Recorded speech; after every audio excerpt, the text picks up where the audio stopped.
الحمد للہ وکفا وسلام علی عبادہ الذین اصطفی اما بعد۔ گزشتہ روز 8ویں پارے کا پہلا آدھا تلاوت کیا گیا تھا نماز تراویح میں۔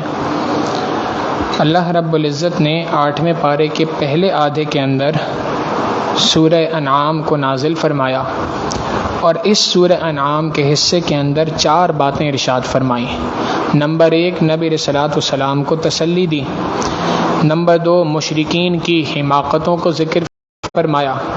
نمبر 3، اپنی 2 بڑی نعمتوں کا ذکر فرمایا، اور آخر کے اندر 10 وصیتیں انسانوں کو فرمائی ہیں۔ پہلی بات، اللہ کے محبوب صلی اللہ علیہ وسلم کو تسلی دی، اور تسلی یہ دی کہ چونکہ قریش مکہ نبی علیہ الصلوۃ والسلام سے بے جا سوال کیا کرتے تھے، اور ہر بات پر کسی نہ کسی معجزے کا سوال کرتے تھے کہ اچھا اگر آپ نبی ہیں تو آسمان سے ستارہ توڑ کے لے آئیں، آپ نبی ہیں تو پھر اس صورت میں یہ کام کر دیں، اس پہاڑ کو سونے کا بنا کر دکھا دیں، آپ نبی ہیں تو ہم پہ بارش نازل کروا دیں۔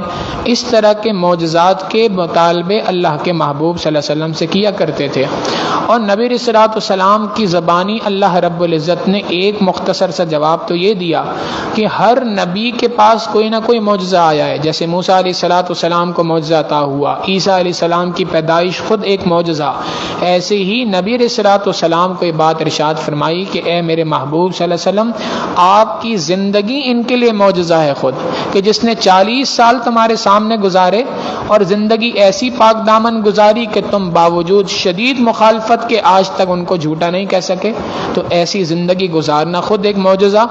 اور دوسری بات کہ جو آپ کو کلام پاک عطا کیا گیا یہ خود معجزہ ہے، کہ اللہ رب العزت نے اس کلام کو ایسا بنایا کہ سب کو چیلنج کر دیا، فَأْتُوا بِسُورَةٍ مِّن مِّثْلِهِ، اس جیسی کوئی ایک چھوٹی سی صورت بنا کے لے آؤ۔ لہٰذا آپ کی طرف سے یہ 2 معجزات جو اللہ نے آپ کو عطا کیے ہیں یہ کافی ہیں۔ اب جو یہ بے جا اعتراضات کر رہے ہیں اور معجزات کا مطالبہ کر رہے ہیں، یہ فقط ضد اور ہٹ درمی کی وجہ سے کر رہے ہیں، لہٰذا آپ ان سے تسلی رکھیں اور ان کی باتوں پر پریشان نہ ہوں۔ دوسری بات، مشرکین کے بارے میں بات ارشاد فرمائی کہ یہ احمق لوگ ہیں۔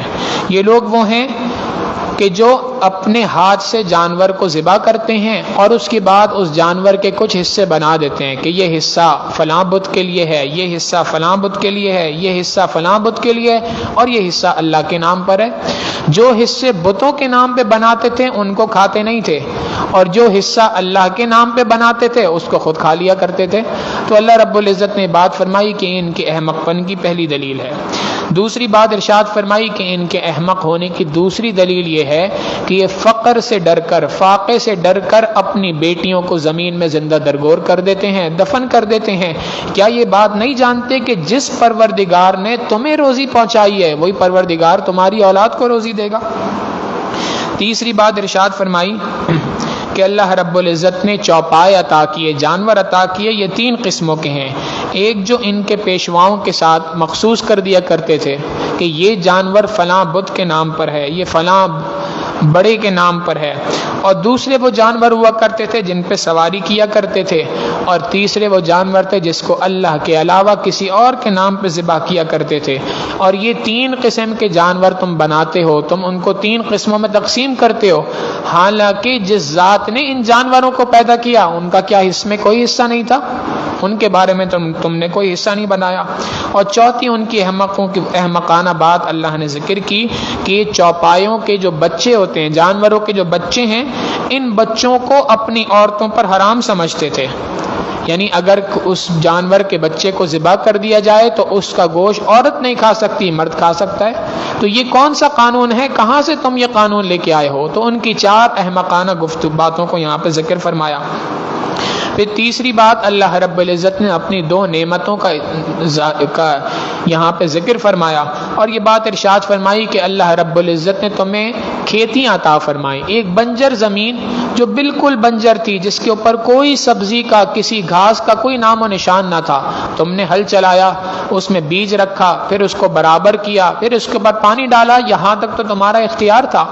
اب اس کے بعد وہ نرم سا بیج جو تھا وہ زمین کو پھاڑ کر اس میں سے باہر نکل جائے اور اتنی بہترین کھیتی بن جائے، یہ اللہ کے سوا کون کر سکتا ہے بھلا؟ یہ اللہ کی نشانی ہے، اللہ رب العزت کی نعمت ہے۔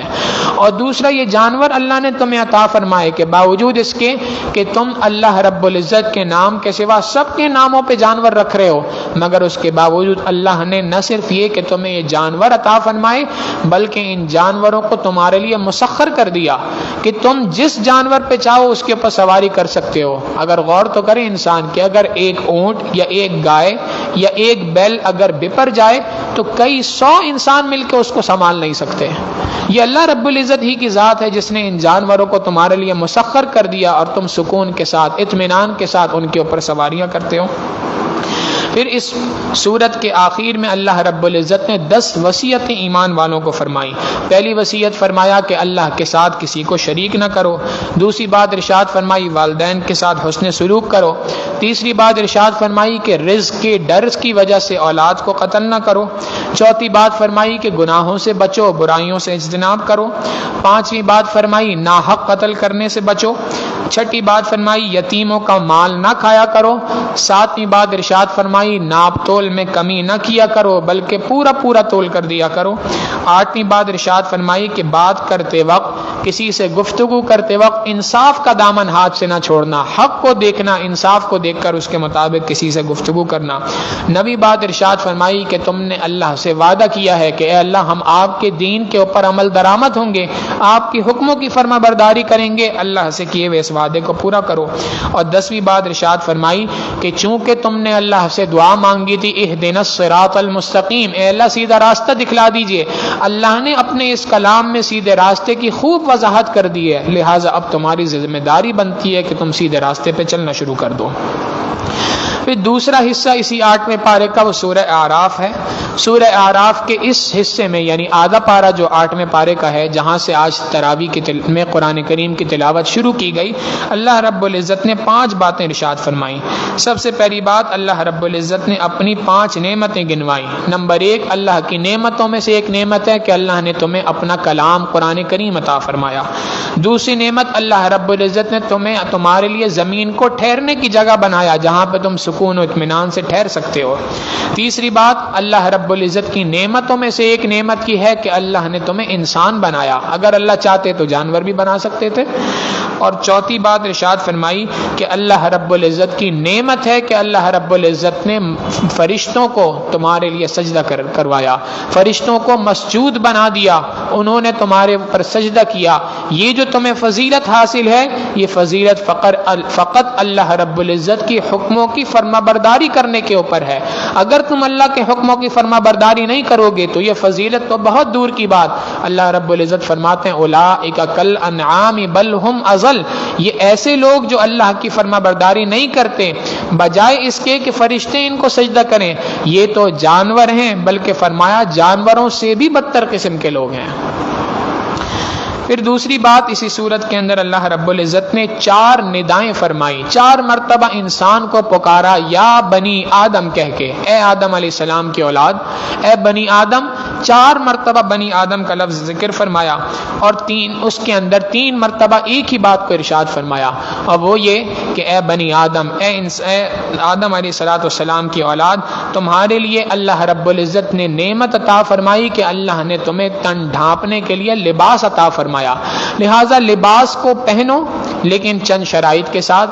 پہلی بات ارشاد فرمائی کہ اچھا لباس پہنو، اللہ نے جو تمہیں نعمتیں عطا کی ہیں ان نعمتوں کا اظہار تمہارے جسم کے اوپر ہونا چاہیے۔ ایسا نہ ہو کہ تم ایسا لباس پہنو کہ سامنے والا سمجھے کہ سب سے زیادہ تنگ دست شاید یہی بندہ ہے، تو اپنے لباس کو درست رکھو۔ دوسری بات فرمائی کہ جب تم مسجد میں آؤ تو ایسا لباس پہن کے آؤ جس لباس کے ساتھ تم کسی بڑے سے ملاقات کے لیے جا سکتے ہو۔ ہمیں اپنا جائزہ لینا چاہیے کہ کیا ہم جن کپڑوں کے اندر مسجد میں آتے ہیں، کیا انہی کپڑوں کے اندر کسی وزیر سے ملنے جا سکتے ہیں، کسی بڑے سے ملنے جا سکتے ہیں؟ اگر ملنے جا سکتے ہیں تو پروردگار کے سامنے ان کپڑوں کے ساتھ حاضر ہونا تو سمجھ آتا ہے، لیکن اگر ہم ان کپڑوں کے ساتھ کسی بڑے کے سامنے نہیں جا سکتے تو اللہ کے دربار میں ملاقات کرنے کیسے آ سکتے ہیں؟ لہٰذا اللہ نے دوسرا حکم فرما دیا کہ تم جب مسجد میں آؤ تو زیب و زینت اختیار کر کے آؤ، اچھے کپڑے پہن کے آؤ۔ مگر جب زیب و زینت کا ذکر فرمایا تو تیسری بات بھی فرما دی کہ اے ابن آدم، اے آدم علیہ السلام کی اولاد، ایسا نہ ہو کہ تم اس لباس کے اندر اسراف کرنے لگ جاؤ، فضول خرچی کرنے لگ جاؤ۔ اللہ رب العزت فضول خرچی کرنے والوں کو پسند نہیں فرماتے، فضول خرچی بھی نہ کرو۔ یہ تین باتیں پہلے تو ارشاد فرمائی لباس سے متعلق، اور چوتھی بات ارشاد فرما دی کہ یاد رکھو یہ تو ساری بات ہے جسمانی ظاہری لباس کی، لیکن ساتھ میں فرمایا کہ ظاہری لباس کے ساتھ باطنی لباس کی طرف بھی توجہ دو، اور وَلِبَاسُ التَّقْوَىٰ ذَلِكَ خیر، سب سے بہترین لباس تو تقوی کا لباس ہے، لہٰذا اپنے آپ کو تقوی کے لباس سے آراستہ کر لو۔ یہ اللہ رب العزت نے 4 نصیحتیں یہاں پر یا بنی آدم کہہ کے ارشاد فرمائی، اور آخر میں بات ارشاد فرما دی کہ نبی علیہ الصلوۃ والسلام کی اتباع کرنے میں ہی تمہارے لیے کامیابی ہے۔ تیسرا موضوع یہاں پہ جنتیوں اور جہنمیوں کے مکالمے کو ذکر فرمایا کہ جب جنتی جنت میں جائیں گے تو اس کے بعد وہ سوال کریں گے کہ کیا تمہیں اللہ کے وعدوں کے اوپر یقین آ گیا؟ دنیا میں تو تم کہتے تھے کہ اللہ نے کوئی وعدہ نہیں کیا، اللہ کے وعدوں کو جھوٹا سمجھتے تھے، آج کیا تمہیں اللہ کے وعدوں کے اوپر یقین آ گیا؟ جہنم اقرار کریں گے کہ ہاں واقعی ہم نے اپنے پروردگار کا وعدہ سچ ہوتے ہوئے دیکھ لیا۔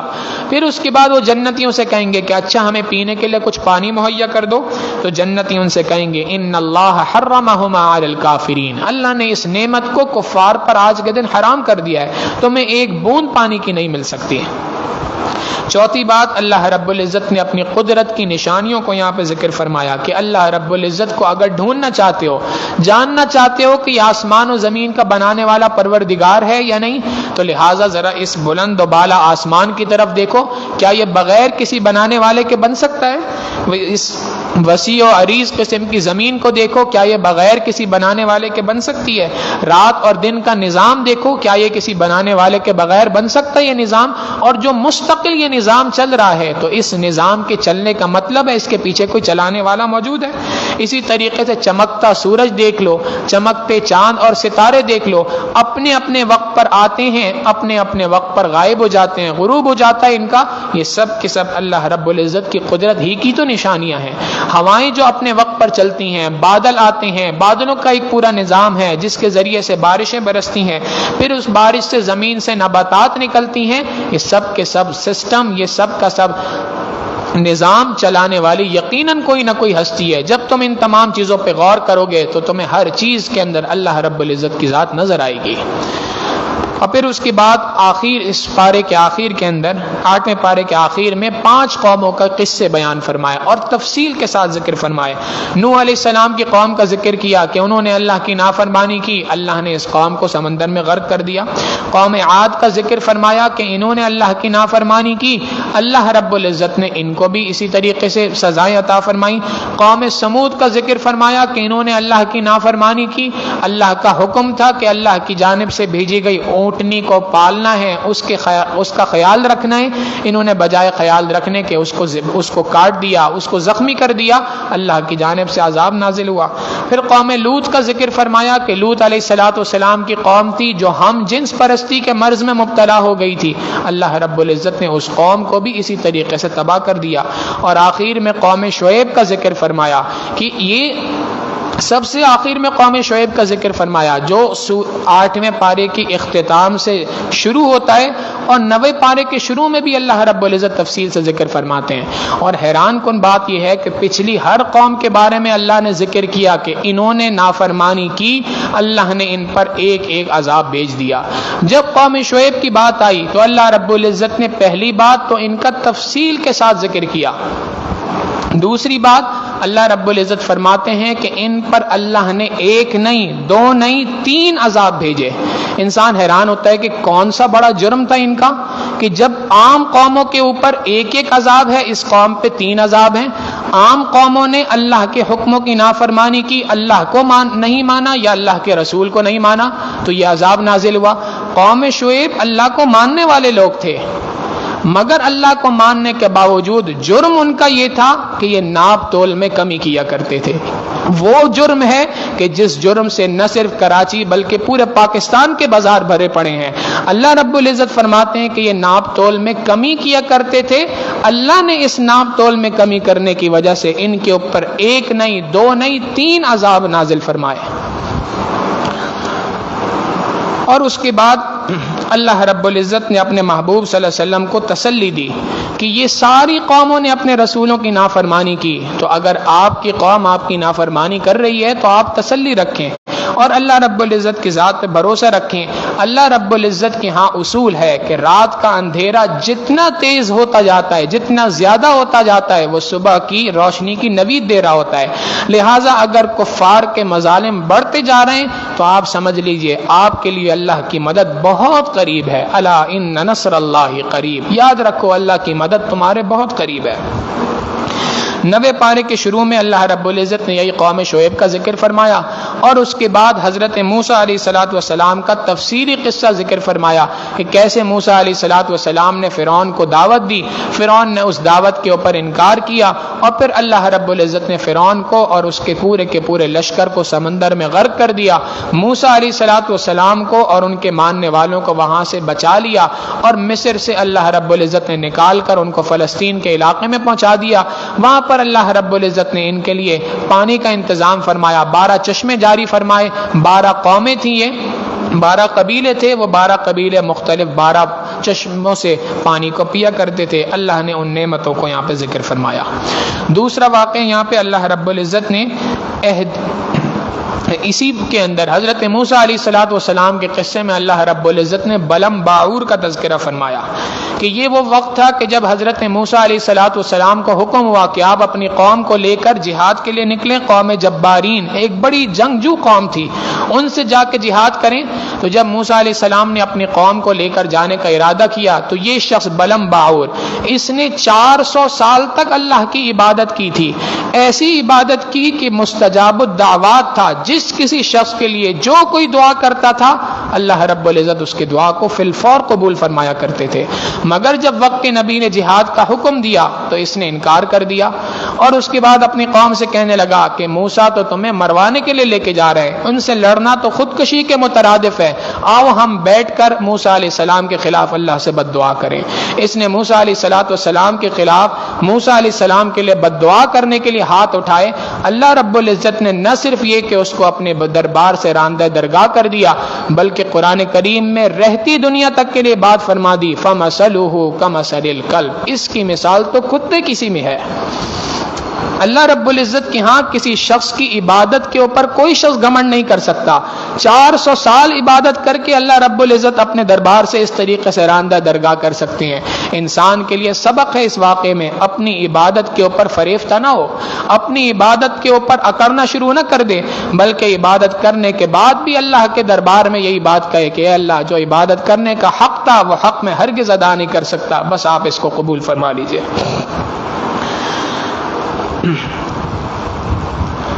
پھر سورہ انفال کے اندر اللہ رب العزت نے جو 90 پارے کے آخری ایک پاؤ ہے جس کی آج تلاوت کی گئی تھی، سورہ انفال کے اندر اللہ رب العزت نے غزوہ بدر کا ذکر فرمایا کہ اللہ رب العزت نے کیسے 313 کے ذریعے سے ان سے 3 گنا بڑی فوج کو شکست عطا فرمائی۔ یہ اللہ رب العزت کا فضل ہے، اس کا احسان ہے۔ جب انسان اللہ کی ذات پر بھروسہ کرتا ہے اور اللہ رب العزت کی نافرمانی سے بچتا ہے تو اللہ رب العزت اس طریقے سے ایمان والوں کو فتح عطا فرماتے ہیں، اور اس کے ساتھ ساتھ مال غنیمت تقسیم کرنے کے احکامات کو بھی یہاں پہ ذکر فرمایا۔ اور اسی کے ساتھ ساتھ اسی صورت کے اندر اللہ رب العزت نے ایمان والوں کی 5 صفات بیان فرمائی۔ سب سے پہلی صفت یہ بیان فرمائی کہ یہ قرآن کریم کی تلاوت کرتے ہیں، قرآن کریم کی کوئی پڑھنے میں تلاوت کرنے کے اندر اپنے آپ کو مشغول رکھتے ہیں۔ دوسری بات ارشاد فرمائی کہ ان کا معاملہ یہ ہے کہ یہ اللہ رب العزت کے کلام کو جب پڑھتے ہیں وَإِذَا تُلِيَتْ عَلَيْهِمْ آيَاتُهُ زَادَتْهُمْ ایمانا، جب ان کے سامنے اللہ کی آیتوں کو پڑھا جاتا ہے تو ان کے دل اللہ کی خشیت سے کانپتے ہیں۔ اور تیسری بات کہ جب ان کے سامنے اللہ کے کلام کو پڑھا جاتا ہے تو ان کا ایمان بڑھنا شروع ہو جاتا ہے، ان کا ایمان بڑھنا شروع ہو جاتا ہے۔ وَعَلَىٰ رَبِّهِمْ يَتَوَكَّلُونَ، اور یہ اپنے پروردگار پر مکمل بھروسہ رکھتے ہیں۔ تو یہ تین باتیں ارشاد فرمائی. پہلی بات کہ اللہ رب العزت کے سامنے جب قرآن کریم کی تلاوت کرتے ہیں تو ڈرتے ہیں، خشیت ان پہ طاری ہو جاتی ہے. دوسری بات قرآن کریم کی تلاوت کرتے ہیں. تیسری بات اللہ کی ذات پہ بھروسہ رکھتے ہیں. نمبر 4 ارشاد فرمایا کہ نمازوں کی پابندی کرتے ہیں، پابندی کے ساتھ مسجد کے اندر جماعت کے ساتھ نمازوں کی ادائیگی کرتے ہیں. اور 5ویں بات ارشاد فرمائی کہ اللہ کے راستے میں خرچ کرتے ہیں. یہ 5 صفات ہیں ایمان والوں کے جن کو ذکر فرمایا. اور اس کے بعد اسی سورت کے اندر 9 پارے کے اختتام پر ایمان والوں کو 6 مرتبہ مخاطب کیا، یا ایھا الذین آمنو، یا ایھا الذین آمنو، یا ایھا الذین آمنو. ہمیں غور کرنا چاہیے. یہودیوں کو اللہ رب العزت نے 1 مرتبہ ارشاد فرمایا تھا یا بنی اسرائیل. انہوں نے ساری زندگی اس کا ایسا جشن منایا کہ کہنے لگے نحن ابناء اللہ واحباؤ، ہم تو اللہ کے فیورٹ لوگ ہیں، اللہ کے پسندیدہ لوگ ہیں، اللہ کے بیٹے ہیں کہ اللہ نے ہمیں خطاب کیا ہے. اور اس کلام پاک میں اللہ نے سینکڑوں جگہوں پہ یا ایھا الذین آمنو کا ذکر فرمایا.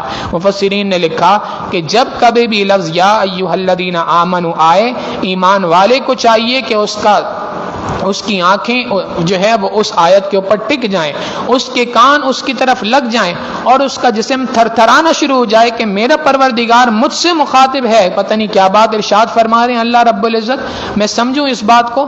اس صورت میں اللہ رب العزت 6 مرتبہ فرما رہے ہیں یا ایھا الذین آمنو. پہلی بات ارشاد فرمائی اے ایمان والوں، اللہ اور اس کے رسول صلی اللہ علیہ وسلم کی اطاعت کرو.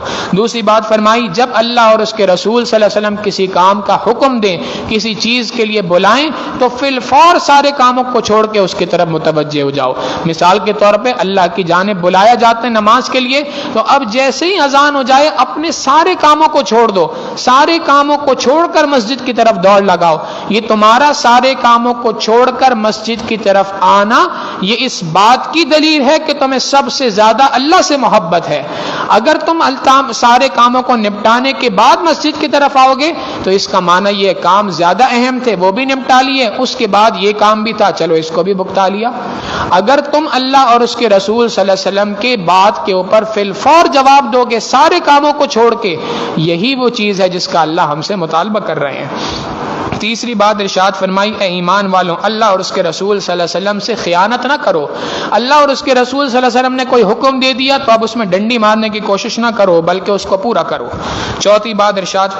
پانچویں بات ارشاد فرمائی کہ اے ایمان والوں تم اللہ سے ڈرو گے. ان تتقوا اللہ یجعل لکم فرقانا، اگر تم اللہ سے ڈرو گے تو اللہ رب العزت تمہیں وہ نعمت عطا فرمائے گا جس کو فرقان کہتے ہیں. حق اور باطل کے درمیان تمیز کرنے کی صفت اللہ رب العزت تمہیں عطا فرما دیں گے، صحیح اور غلط کو پرکھنے کی صفت تمہیں عطا فرما دیں گے، اور اللہ رب العزت تمہارے گناہوں کو بھی معاف فرما دیں گے.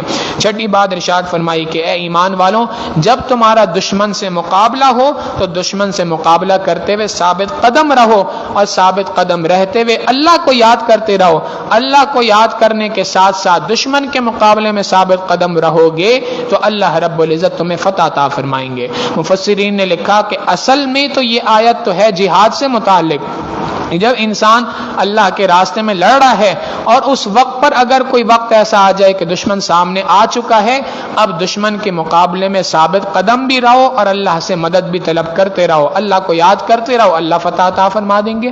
مگر اسی آیت کا ایک باطنی معنی بھی مفسرین نے لکھا، اور وہ فرماتے ہیں کہ اس آیت سے ایک اور مفہوم بھی نکلتا ہے کہ اے ایمان والوں جب تمہارا دشمن شیطان تم پر وسوسوں کے ذریعے سے، گناہوں کی طرف مائل کرنے کے ذریعے سے تم پر حملہ کرے تو اپنے اس دشمن کے مقابلے میں ثابت قدم ہو جاؤ اللہ رب العزت کے حکم پر. اور اس ثابت قدم رہنے کا طریقہ یہ ہے کہ اللہ کو یاد کرنا شروع کر دو، اللہ کا نام لینا شروع کر دو، اللہ سے مدد طلب کر دو. جب تم اللہ سے مدد طلب کرنا شروع کرو گے، جب تم اللہ کو پکارنا شروع کرو گے تو شیطان بدبخت وہاں سے رخصت ہو جائے گا. اس لیے کہ دنیا میں بھی ہم نے دیکھا ہے کہ اگر کوئی شخص، کوئی مالک جس کسی کے پاس کوئی مہمان آتا ہے اور اس نے کوئی کتا پال رکھا ہوتا ہے گھر پہ تو مہمان کو دیکھتے ہی بھونکنا شروع کر دیتا ہے. لیکن جس وقت پر مالک وہاں پہ پہنچ جائے اور وہاں پہ مالک کو دیکھتا ہے تو کتا وہاں سے رفو چکر ہو جاتا ہے. ایسی ہی بات ہے کہ شیطان اللہ ہی کی مخلوق ہے، انسان بھی اللہ کی مخلوق ہے. لہذا جب شیطان بدبخت انسان کو تنگ کرنے کے لیے آ گیا اور اس وقت میں انسان پروردگار کو پکارتا ہے، اللہ کی مدد جیسی آئے گی شیطان بدبخت وہاں سے رخصت ہو جائے گا۔ لہٰذا اللہ سے مدد مانگتے رہیں، اللہ سے طلب کرتے رہیں کہ اے اللہ میں ان گناہوں سے بچنا چاہتا ہوں لیکن بچ نہیں سکتا، اے اللہ آپ ہی کی ذات ہے جو مجھے بچا سکتی ہے، لہٰذا اے اللہ مجھے بچا لیجئے۔ خواجہ مجذوب الحسن رحمہ اللہ فرمایا کرتے تھے، تو ہو کسی بھی حال میں مولا سے دل لگائے جا، قدرت ذوالجلال میں کیا نہیں گڑ گڑائے جا، کھولیں یا نہ کھولے در اس پہ کیوں ہو تیری نظر، تو بس اپنا کام کر یعنی صدا لگائے جا۔ مومن تیرا کام تو بس یہ ہے کہ تو اللہ کے دربار میں دروازہ کھٹکھٹاتا رہے، اللہ رب العزت سے فریاد کرتا رہے، اللہ کے دربار میں دعائیں کرتا رہے، تیرا کرنے کا کام تو یہ ہے۔ یہ اللہ کی مرضی ہے کہ اللہ نے کب انسان کے لیے دروازے کھولنے ہیں، اور اللہ رب العزت انسان کے لیے دروازے کھولتے ہیں، شرط یہ ہے کہ انسان اللہ پر یقین رکھے اور اللہ رب العزت سے مدد مانگتا رہے۔ اللہ رب العزت سے دعا ہے کہ پروردگار عالم ہمیں بھی اپنی محبت ایسی عطا فرمائے۔ وآخر دعوانا ان الحمد للہ رب العالمین۔ سبحان ربی العلی الوہاب، اللہم صلی علی سیدنا محمد وعلی آل سیدنا محمد وبارک وسلم۔ ربنا ظلمنا انفسنا وان لم تغفر لنا وترحمنا لنكونن من الخاسرين اللهم آت نفوسنا تقواها وزكها انت خير من زكاها انت وليها ومولاها انك على كل شيء قدير وصلى الله تعالى على حبيبه سيدنا محمد وآله واصحابه اجمعين برحمتك يا ارحم الراحمين۔